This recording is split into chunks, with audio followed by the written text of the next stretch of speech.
அமெரிக்கால மட்டும் 15.1 million. 15.1 மில்லியன்னா 1.51 crore.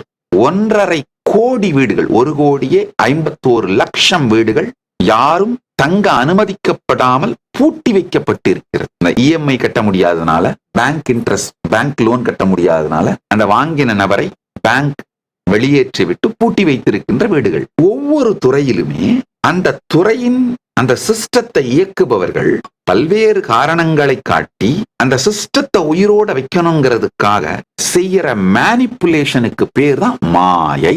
இந்த ஒப்பீனியனேட்டட் நியூஸ் கொடுக்கிற மீடியா, அவங்கள கேட்டீங்கன்னா அவங்களும் ஒரு காரணம் வச்சிருப்பாங்க. நாங்க இந்த மாதிரி எல்லாரையும் பயத்துல வச்சிருந்தாதான் சமூகம் சமச்சீர்ல இருக்கும்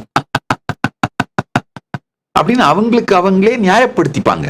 இந்த ஒப்பீனியனேட்டட் நியூஸ் கொடுத்து பல பேர் வாழ்க்கையை அழிப்பதை மீடியா தங்களுக்கு தாங்களே நியாயப்படுத்திக்கிறாங்க. இந்த மாதிரி நாங்க எல்லாரையும் பயத்துல வச்சிருந்தாதான் சமூகம் சமச்சீர் நிலையில இருக்கும்னு சொல்றது. அது பொய், அது கிடையாது. என்ன ஜஸ்டிபிகேஷன் கொடுத்தாலும் மாயை மாயையே, தவறு தவறே.